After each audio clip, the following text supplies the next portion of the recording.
compañeros. Muy buenos días, licenciado.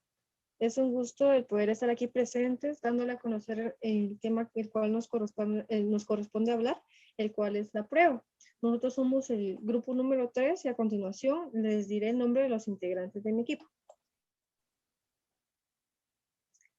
Los integrantes de mi equipo son Amílcar Emanuel Mateo Reyes, Brenda Virgilia Hernández Pérez, Yaleisi Janet de la Roca Estrada, Brenda Araceli Pú Morales, Yorleni Betsaida Torres Escobar y su servidora María José Sosa Sá. Los temas de los cuales trataremos en este día serán los criterios de distribución de la carga de la prueba, el concepto de procedimiento inquisitivo, la prueba en el procedimiento inquisitivo, la inversión de la carga de la prueba, las doctrinas contemporáneas de la carga de la prueba y las nuevas doctrinas del mismo tema. A continuación, dejo en el uso de la palabra a mi compañera Mil. ¿Qué tal? Buenos días, licenciado. Yo les voy a hablar sobre el criterio de la distribución de la prueba. Dice que este está establecido. Dice que la distribución de la carga de la prueba puede ser vista como un problema de la dogmática procesal atinente a la procesión. También puede ser vista como un tema de derecho privado en las reglas de ante la insuficiencia de la estrategia. Dice que la distribución de la carga está establecido lo que hay que probar, que es el razonamiento lógico. Dice que esta conduce ahora a preguntarse quién debe probar para determinar esta carga. Dice que se fijan algunos principios, en los cuales tenemos como número 1 el principio de la aportación y parte de la adquisición procesal. Dice que el primero se refiere a que sobre las partes recae la carga de probar, no existiendo el deber del juez de verificar. Y como número 2, el hecho dudoso y el non liquid. El juez, al dictar sentencia, puede considerar que los hechos están o que el hecho existió. Entre la conciencia prevista en la norma o que el hecho no existió, no aplica la norma en cuestión o el hecho no se probó, colocando al juez en situación de duda. No permite al juez dictar la sentencia de non liquid. No puede dejar de resolver, según el artículo 15 de la ley del organismo judicial, dicta lo siguiente. Obligación de resolver. Los jueces no pueden suspender, retardar ni denegar la administración de la justicia, sin incurrir en responsabilidad en caso de falta, oscuridad o ambigüedad, insuficiencia de la ley, resolverán de acuerdo con las reglas establecidas según el artículo antes mencionado. Y luego podrán el asunto en conocimiento de la Corte Suprema de Justicia, a efecto de que si el caso ejercite su iniciativa de ley en su sentido estrictamente procesal, es la conducta impuesta a uno o ambos litigantes para que acrediten la verdad de los hechos enunciados por ellos.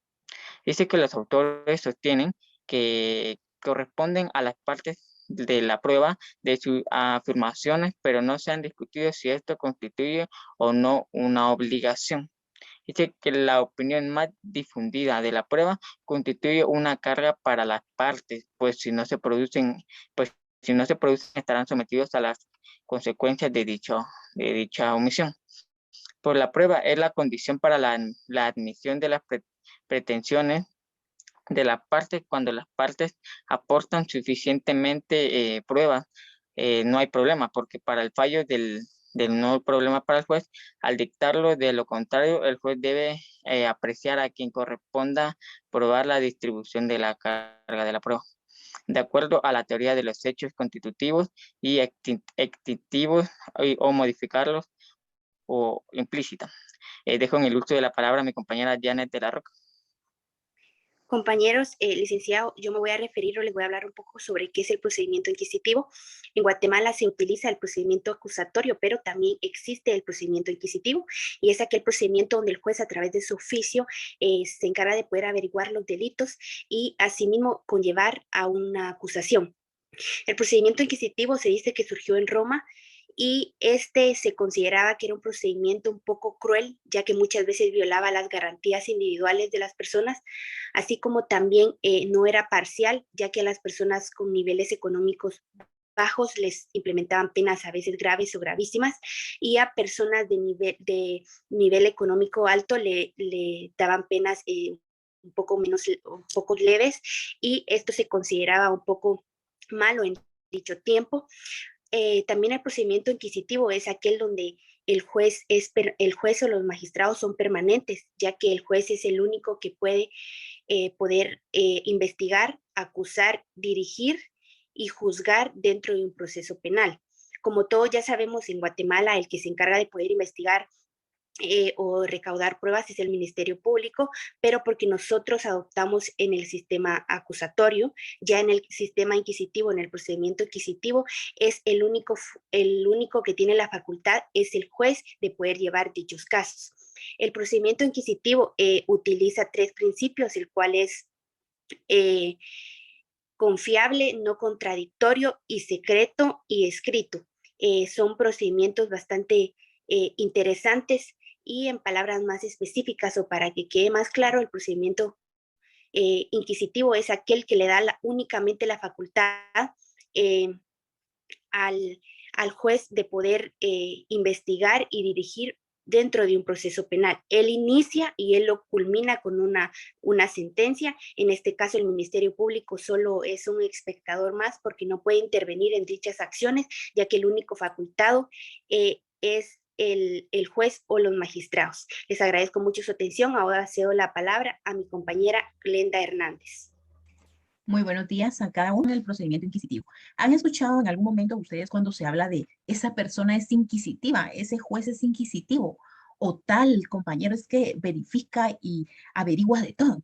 Inquisitivo como tal es una palabra o un término que procede del latín inquisitivus y precisamente determina eso, es relativo a la averiguación o a la indagación. Va totalmente con el juez. Es un principio, o el principio inquisitivo, también es denominado un sistema inquisitorio, porque es el proceso que no depende de un acusador. Investiga, averigua.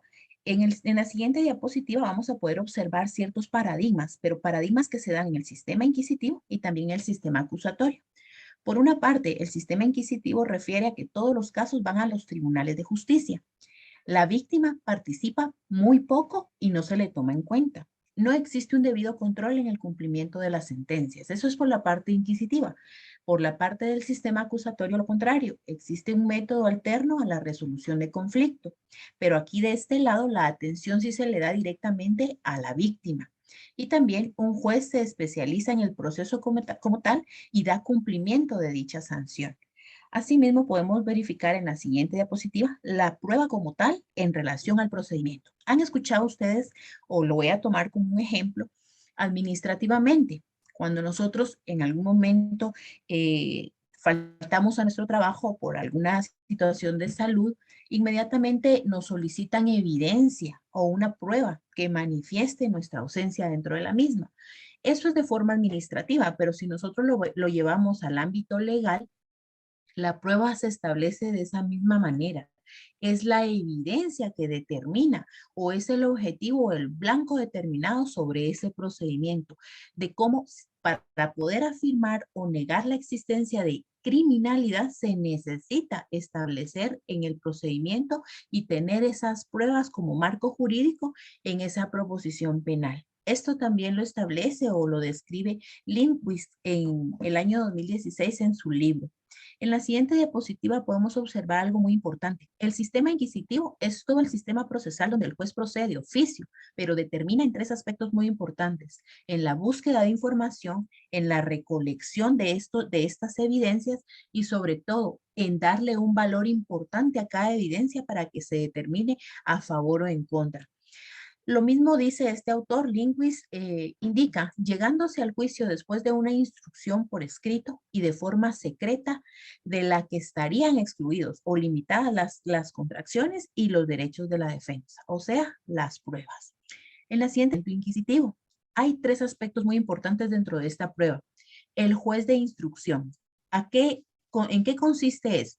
En la conjunción de funciones jurisdiccionales e investigativas propiamente. Se necesita indagar o un juez necesita tener evidencias para poder determinar si el caso es o no a favor.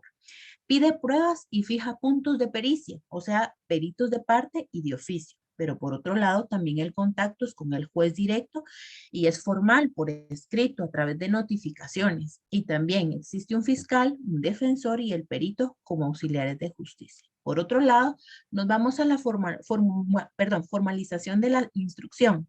Consiste en el sumario propiamente de la investigación, también en actos procesales y en las actas. Estas instrucciones son jurisdiccionales, son formales y están acatadas. También se habla del expediente, el escriturismo. ¿Pero qué es el expediente? El expediente determina cada una de las evidencias o, como lo dice el tema, la prueba, el documento, la evidencia que estipule en el proceso como tal. No hay contradicción si existe prueba, si existe evidencia. Los objetos acreditan por sí mismos la situación y no hay problemas de cadena de custodia. Con ello, entonces, dejo en el uso de la palabra a mi compañera Araceli Pu. Muy buenos días, compañeros. A mí me correspondió el tema, la inversión de la carga de la prueba, en la cual consiste en que la carga de la prueba se invierte, es decir, que el obligado en aprobar un hecho constitutivo no es más que la parte contraria. Existen casos en los cuales aun cuando una parte es la que ha afirmado un hecho o lo ha negado, es la contraparte quien debe suministrar la prueba o lo que es lo mismo, quien resulta agravada con la carga de la prueba. Y es a esto precisamente a lo que se refiere. Lo que yo entendí sobre este tema es que para eso tiene que existir un hecho en el cual la persona quien está demandando está afirmando un hecho o lo está negando.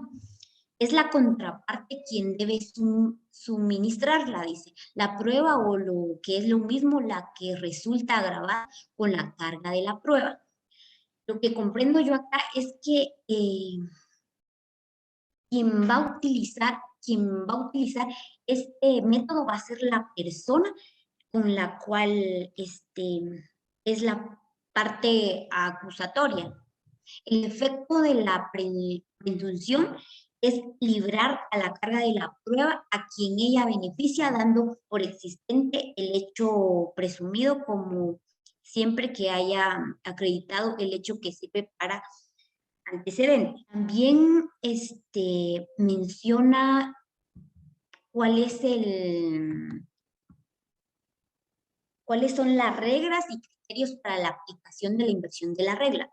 Dice que la prueba establece que solo es el que afirma tiene la carga de aprobar, sino a quien la niega. Sin embargo, esta regla es general, tiene las siguientes excepciones en las que se niega si tiene la carga de probar.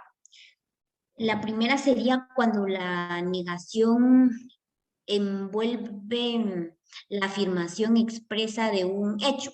Esto quiere decir que no es posible que haya una afirmación y una negación expresada al mismo tiempo. También encontramos la 2, que nos dice cuando se desconozca la prueba que tenga a su favor la contraparte. Esta hipótesis se refiere a las presunciones legales relativas que admiten prueba o contraria que tienen como consecuencia invertida la carga de la prueba. También encontramos la número 3, cuando se desconozca la capacidad de la contraparte. Esta es una hipótesis que se va comprendiendo en la primera, pues quien niega la capacidad de una persona está afirmando implícitamente que es incapaz. También encontramos la número 4, cuando la negación sea solamente constitutivo de acción, se da a entender en cada caso y cada tipo de pretensión, es decir, cuando la acción así lo exija. Dejo el uso de la palabra con mi compañera María José Sosa. Bueno, el tema del cual voy a hablar es acerca de las doctrinas contemporáneas de la carga de la prueba.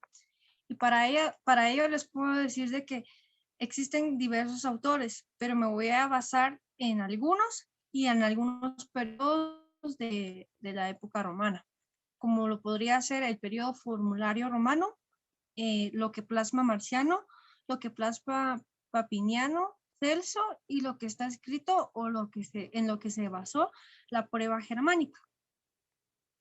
El periodo formulario romano consiste en la existencia de pocas reglas dentro del derecho romano.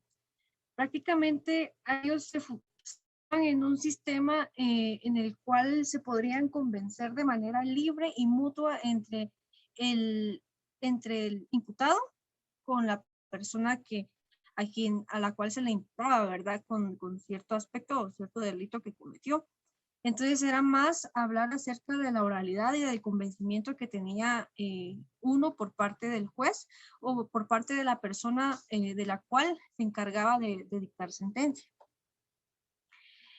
Encontramos también dentro de estas doctrinas contemporáneas lo que plasma Marciano. Lo que él dice, él afirma de que hay una existencia de una necesidad de probar siempre de que la otra persona necesita hacer las pruebas necesarias para ver si es cierto lo que ella está plasmando, de que no es solo por medio del convencimiento como lo fue en la época romana antes mencionada, sino que realmente esto existe, haciendo necesario entonces del semper necessitas probandi incumbis illici agit, que se refería más que todo a esta necesidad de probar siempre lo que estaba plasmado dentro de la evidencia o plasmar a través de la evidencia. Lo que Papiniano trata de decir es de que él aconseja, ¿verdad?, que siempre exista una duda contra la otra parte para que por medio de la prueba se vaya a declarar a favor o en contra de la misma. Siempre debe de probarse, no debe de dejarse al convencimiento de la otra parte, porque la otra parte siempre va a buscar su beneficio propio. En el caso de Paulo dice que el reo no debe de exigir la prueba en juicio porque él siempre va a buscar su propia beneficencia por el temor que tiene a ser sentenciado como culpable. Por lo tanto, es una de las recomendaciones que él hace en una de sus teorías. Además, Celso dice, ¿verdad?, que todo debe de ser una manera equitativa entre las personas, que no debe de juzgarse diferente a las personas, digamos, en este caso de escasos recursos con la persona que sí los tenga, sino que debe ser de manera equitativa para poder probar y decir de que lo que se le está imputando es cierto o es falso, según las pruebas que se vayan a presentar. En el caso del tiempo o la temporalidad de la prueba germánica, nos afirma de que habían dos tipos de formas en las que uno podía basarse por medio de la prueba. Uno era a través del juramento, en donde, como bien hemos visto en películas, bien hemos visto en la vida real, ¿verdad?, a la persona se le juramenta, ponen su mano en la Biblia o la levantan y juran que lo que van a decir va a ser totalmente cierto. En cambio, en esta época germánica se utilizaba tanto la juramentación como la ordalía o juicio de Dios, el cual decía que se basaba más que todo en invocar a Dios y decir de que si él estaba de su lado, él iba a salir victorioso de esa sentencia, que él realmente iba a salir como inocente. En cambio, la persona, ¿verdad?, la persona iba a salir seguramente culpable porque no tuvo auxilio de Todopoderoso. Así que sin nada más que decir, dejo en el uso de la palabra a mi compañera Yorleni Torres. Buen día, compañeros. Buen día, licenciado. Yo les voy a hablar sobre las nuevas doctrinas de la carga. La doctrina más reciente en el ámbito de las prudencias ha distinguido que las modificaciones de la prueba y que las verdaderas persecuciones y las denominaciones verdaderas interinas es la distribución de la carga de la prueba. Tiene un significado formal al entenderse de Micheli, 66. A la misma conclusión se llega en la doctrina también por otras vías, como cuando se observa que las presunciones despliegan su efecto también como fuera del proceso. Gracias. Esta ha sido nuestra presentación. Esperamos que realmente hayan puesto mucha atención y que todos los temas en los cuales hemos impartido hayan sido lo suficientemente claros para cada uno de ustedes. La conclusión y la recomendación las daremos dentro de clases en la exposición de este video. Les agradecemos de antemano y nos vemos en clases.